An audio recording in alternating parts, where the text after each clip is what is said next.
Greetings. Hi, how are you today? And I am your host, author Vivian E. Moore, and welcome to Book Chat. I hope everybody's having a wonderful Saturday.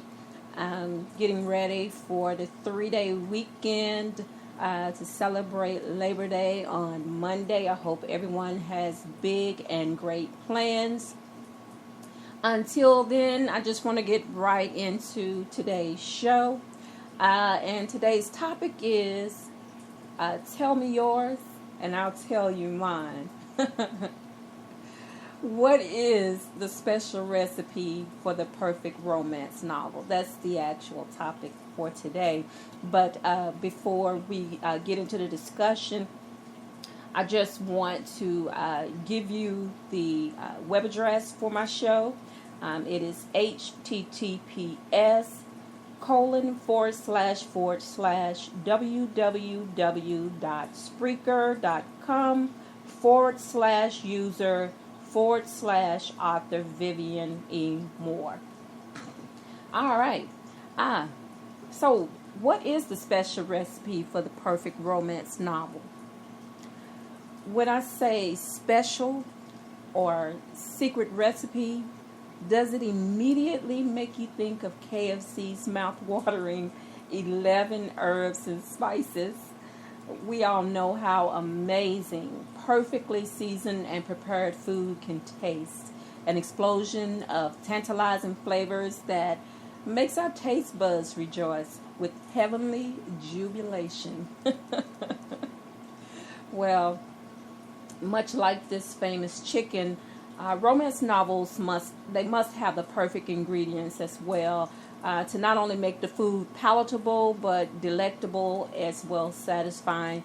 I'm not talking chicken today, folks, but romance. What makes a great romance novel? I have my own theory, and I like to share it with you, if that's all right. Lesson number one. You need two people, a heroine and a hero in most cases. Lesson number two, believable characters who can carry the story with or without steamy sex scenes. Lesson number three, intimacy, of course. We know that is a required element for any romance novel. And number four would be passion and lots of it. And number five, elements that bring the two parties together in a way that causes love to grow, either with conflicts or controversy. Those two things are very important as well. Number six, most importantly, an everlasting foundation that keeps the love flourishing and flowing. And number seven, at the end of the story, there must be a happy ever after. Otherwise, it just would not be a great romance novel. All right, so now we're moving on to part two, love scenes. Now we come to the part of the dish that will make or break the recipe. If the temperature is not set to the right degree, you'll end up with a big old mess, and all you can do is toss it out and start over again. My recipe is fail-proof though. If you follow the proper instructions, you will create the perfect romance novel. Number one, use words that stimulate and grabs your audience attention. How many books have you ever read that you lose interest within that first paragraph before anything has even happened? Before you even get to those steamy love scenes, you got to have something at the beginning of the book that is going to grab the attention and hold it until you can make it to that crucial part of the story. Number two, you don't want to rush the process. Much like lovemaking, take it slow and easy. I am a avid cooker. I guess you could say avid because I do it quite a bit. I grill out a lot too. So I think I probably have a good insight on um, on cooking outside. So trust me, I know of what I speak. So I just want to know how many of you who don't use or own a gas grill have ever started a fire with lighting fuel when you barbecue. You liberally soak the charcoal with this extremely flammable substance, but if you light it right away, the fuel burns off and you're left with only smoking coals. However, if you let it soak in a bit, then light it, the blaze burns until the coals turn gray, thus the right temperature for cooking. Number 3, you have to slowly build the intrigue. Let the lovemaking reach the desired temperature as well. You pull the reader in and make them want to stay a while to see what happens. Now, on to the next phase. Love scene writing 101. This is my favorite part of writing love scenes for novels, and I hope that you'll get something out of this as well. I sometimes equate dialogue of love scenes to the differences between a bland and spicy diet. Not everyone can stomach a blazing hot meal, so in order to satisfy all appetites, sometimes you have to offer several things from the menu. Any range from mild, medium, and extra hot. And this also applies to romance writing. You have a lot of people who have not graduated to the more serious stuff. They like the more chaste type of romance novels where they're really the love scenes are really omitted, but the innuendo of love is or sex is there. So here are 3 examples of these versions of mild, medium, and extra hot. The first one is the poetic version for those who prefer a mild approach to sex scenes. So just bear with me while I read this scene out to you. His profound words were too much for my ears to bear as I listened to each and every enchanting, sensuous phrase his lips impart. The frenetic cadence of my heart drowns out all intelligence as I allow the flow of the moment to overtake me. The urgency of my desire overrules all rational thought. His touch excites me. The rhythmical tempo of our bodies dance in tandem, longing for the sweet release of the little death that holds me at bay, tempting like a sacred promise, prompting me hastily to my grave, happily and ready to be resurrected, only to repeat the lure of ultimate ecstasy again. So how'd you like that? All right. All right. While I let you marinate on that one, or let that one marinate on you, I'm going to move on to the next version, and this is a more contemporary version for those who prefer a more heated view, and it goes a little like this. The backs of her legs bumped against the mattress, exactly where he wanted her. His body, hard and demanding, pressed her down onto the bed while his hands removed the lacy panties and last barrier between them. Exhibiting more patience than he possessed, intended to take his time exploring every inch of her supple flesh, beginning with her forehead, kissed her there, especially the space between her eyes, then lids, each one. His tongue traced a path down her nose and kissed the tip before he devoured her lips. The taste of her intoxicating set him over the edge as his tongue plundered the recesses of her mouth, sweet and responsive. He thought he'd suffocate from lack of air, unable to breathe, moved to the sensitive spot behind her ear. Her undoing, but before she lost herself entirely, continued the onslaught, moving in a downward progression to her throat, nipping her with tiny bites that made her writhe with unbridled passion. Now, how was that? Now that was a little bit more than mild. That was sort of that was spicy. That was in the spicy range. And if that didn't get you heated, well, we're going to move on to the third one, which is the blazing hot level, and that would be erotica. And due to the PG rating of my show, I will not share that one with you. So you'll just have to check you out some adult books and read that for yourself. But what I wanted to do was just give you the general idea what goes into creating a great story, and a great story aimed at lovers of reading this brand of books.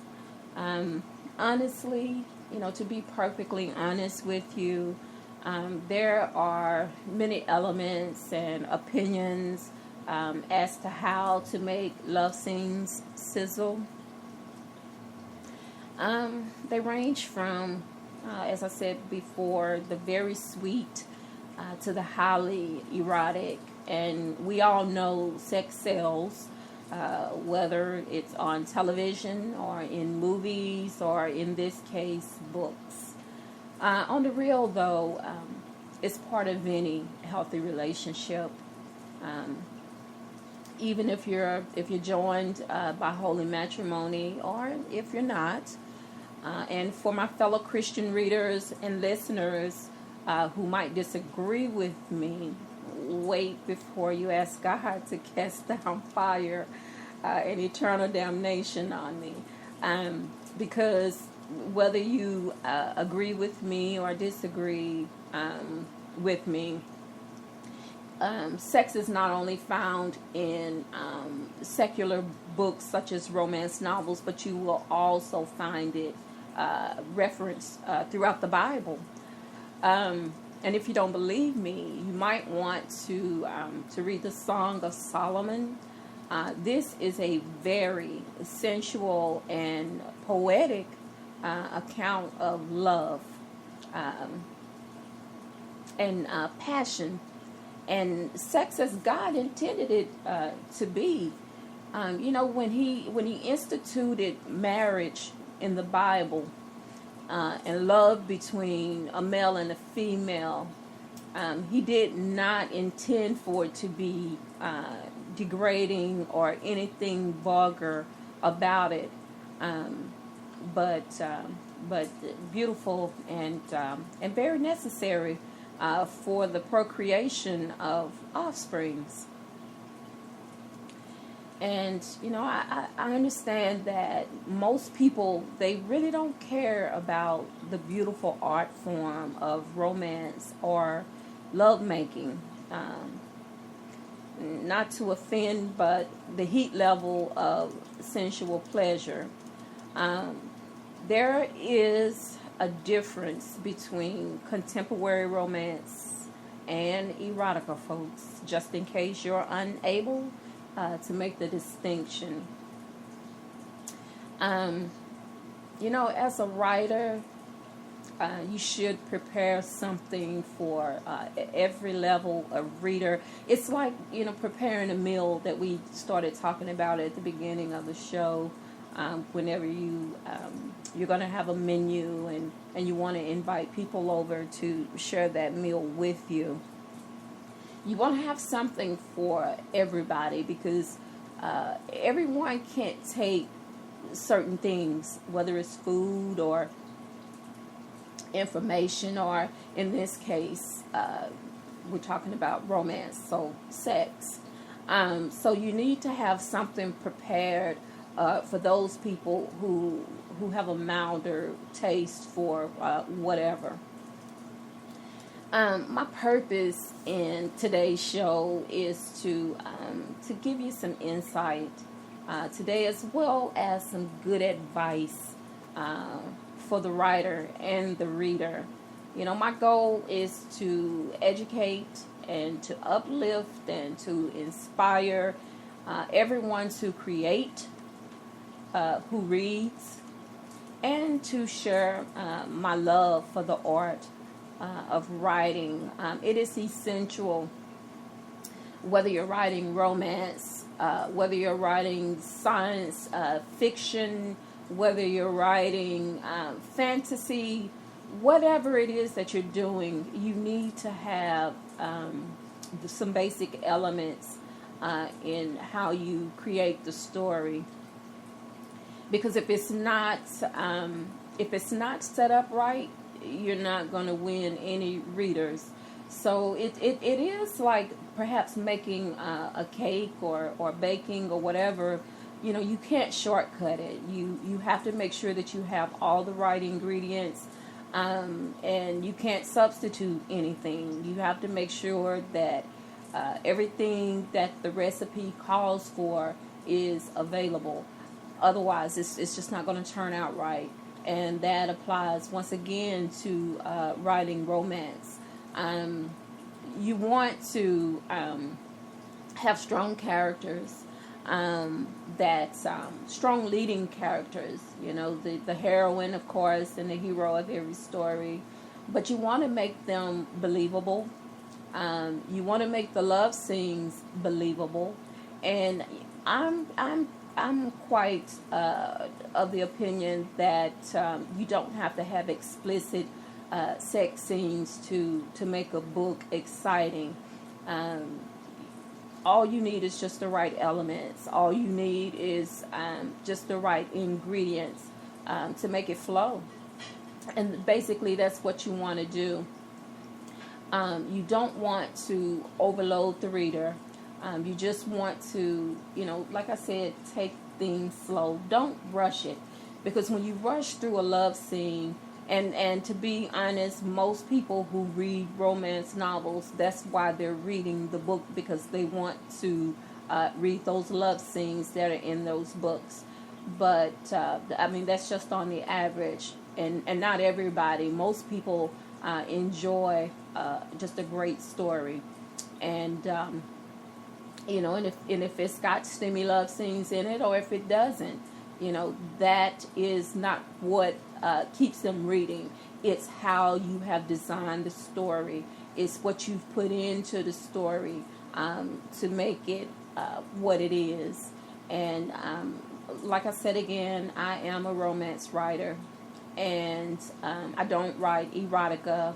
I don't even read erotica. That is just not who I am as a person, because I'm just not into that explicit type of language. And because for me, and I know many people will disagree with me, because there's a lot of single women out there who actually read erotica, and men too. Men can learn a lot.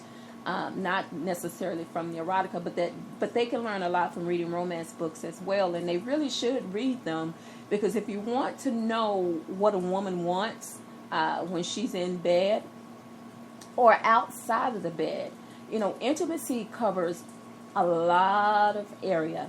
It's a wide range that sometimes does not even have anything to do with the physical part of sex. Intimacy is holding hands, talking to your partner, just telling them not what they want to hear, but just to make them feel good. Who does not want to feel loved and adored? And that goes both ways for the male and the female in the relationship. Those things are important. And intimacy in any story is very important. You want your readers to know that the story is going somewhere, that it's building on something, and especially if it's a romance novel, you want to make sure that they may not start out as being compatible. They may have something that sparks chemistry, because that's important too, that they have chemistry. Otherwise, the story is just not going to work. That element has to be there. But like I said, sometimes the characters are brought together by conflict or controversy, and but you got to have something to build on, just more than that. But that's a good way for setting up the story. But the dialogue is another crucial element in writing. You got to have great dialogue. You can't skimp on that either. You need to tell a great story, and not leave the reader hanging. You want to grab them, and you want to hold them all the way through the story, from the beginning to the end. I've read so many different romance novels, and I started out as a teenager. I never really was partial to the Harlequin romances. I never really cared for those. But the very first romance novel I ever got, my sister gave it to me, and it was called Shanna. And this book was set back in the 18th century. And it starts out exciting because they've got this coach. She's inside of a coach, and the coach is moving at breakneck speed through the streets of London. And so the author of this book knew how to pull you in from the very first word she wrote on the page. She pulled you in, and she kept you there all the way through the story. Even when there was nothing sensual even going on, it was just the story in general, the way that she wrote it, that made you want to find out what happened at the end, when you got to the end of the story. And that's the way romance writing should be, no matter if it's historical or if it is contemporary, even erotica. I mean, most books dealing with erotica is pretty much sexual and very strong language throughout the book. And I'm not just saying this because I don't read erotica, but I have skimmed over some books that I've gotten that I didn't realize was erotica, because they were listed under contemporary romance and not adult fiction.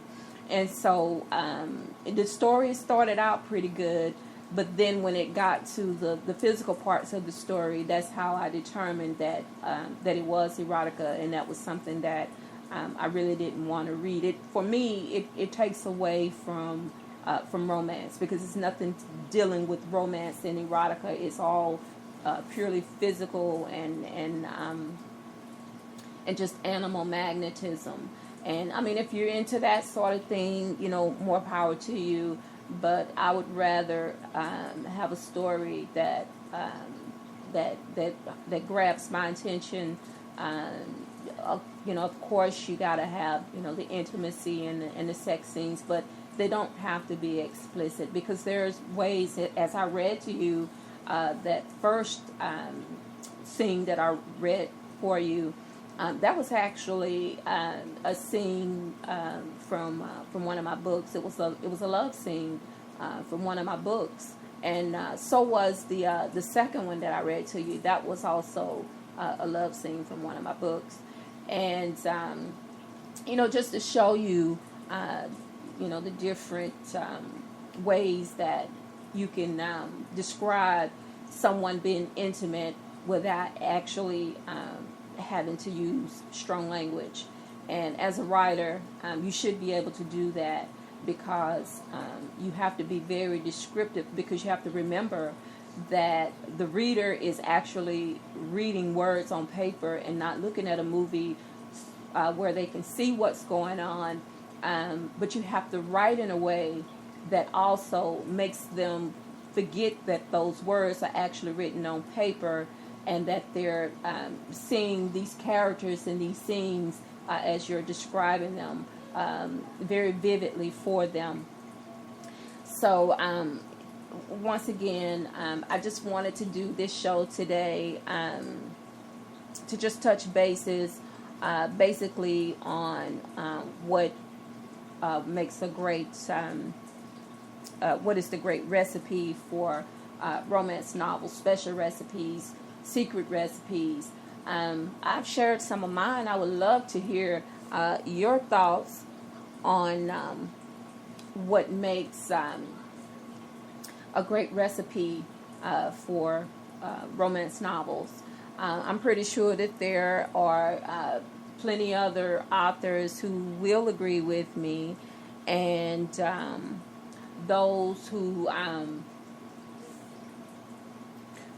probably or may have their own special ingredients for romance writing. But all in all, I think a lot of the things that I've touched on today, that they would probably agree with me wholeheartedly in saying that these are the basic elements, the secret recipe, the special recipe for writing a romance novel, or writing the love scenes in a romance novel. As the weeks go on, I want to talk more and more about what I do as an author, because I am a romance writer, and I don't want to move away from that. I do want to talk about books and different authors and anything dealing with writing and authoring.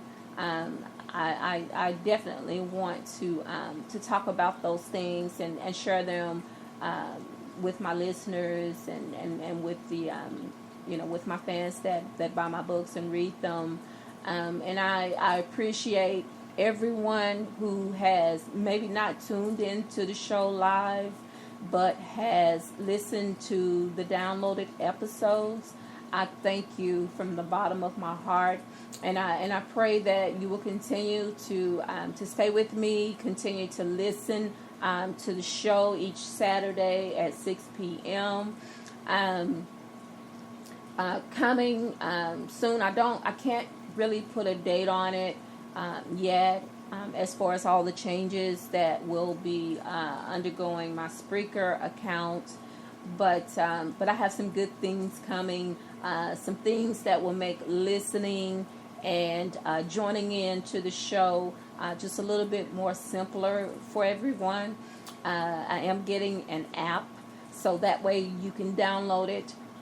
You can go to the iTunes App Store and download it, and it's available for Apple products as well as Android. So they have something for everyone out there. And also soon you'll be able to chat with me on Skype. You can Skype the show while it's live, and you can call in, and we can discuss the topics that I talk about on a weekly basis. I am just so excited and thrilled to be able to do this show every Saturday, to do it live. I love talking about books. I love sharing the information that I have about writing with everyone. This show is about sharing. It's about uplifting and inspiring. Not so much to focus on me, but the things I love, and and I want to share them with everyone. But I also want to know what you're thinking. I want you to share your thoughts, and you can email me. Please do. My email address is vivianemore@icloud.com. You can most certainly drop me an email, and I will read and respond back to you through this through emailing. And I'm looking forward to getting those. And you can also check out my my website that's on Wix. You can Google me to get all that information as well. I apologize for not having that available for you, but I will have it for you. I'll give all of that out in the next show, so you'll have it in case you want to do it. But in the meanwhile, these episodes are downloaded or uploaded to Facebook and Twitter and Tumblr. I just added Tumblr today, YouTube, and also on the podcast on iTunes. So you can view it, you can listen to it in many different ways, and I hope that you do. I just want to say that that I feel so inspired and so empowered to be able to do this radio show, to do this podcast on a weekly basis. And, I would love, I said last week, I would love to have a co-host at some point in time, a guest co-host, maybe a different one every week. So if you are a writer, and if you've not been published, or if you have been published, I invite you to use this platform to talk about your book, to talk about yourself as an author, to let people know who you are. That's what I'm here for, to inspire and to uplift. So please feel free to contact me. Anyone who's listening to today's show, or if you listen to the recorded episodes later, just feel free to do that. Well, we are coming down to the last minutes of the show, and I have thoroughly enjoyed talking to you about these recipes. Talking about that KFC chicken has made me hungry. So as soon as I get off air, I think I just might have me some of that. But I hope also that I've whetted your appetite for the love of romance and the elements, the ingredients that go into making a great story. I hope the information that I've shared with you today, that you will find it useful in how you select the next book that you'll read. Not just look at the cover, because I know that too has to grab your attention, but just open up that flap and read the small synopsis, but more importantly, read the whole story and see what it's about, and not just those love scenes. Once again, I want to say thank you for joining me today. I hope you have a beautiful holiday. I hope you enjoy the rest of your day. I thank you for allowing me to chat with you, to come into your listening time, and just talk about books just for a little while. But join me again next Saturday at the same time, 6 p.m. The topics are always relevant. I try to keep them very relevant to what's going on, to what I'm doing as a writer. And I look forward to bringing you this information every Saturday. Again, I hope that you have a blessed and safe holiday weekend. If you're traveling on the highways and byways, please pay attention to the other drivers on the road. If you're staying at home, just just be careful and enjoy yourself and have a great time and enjoy this 3-day vacation. God bless.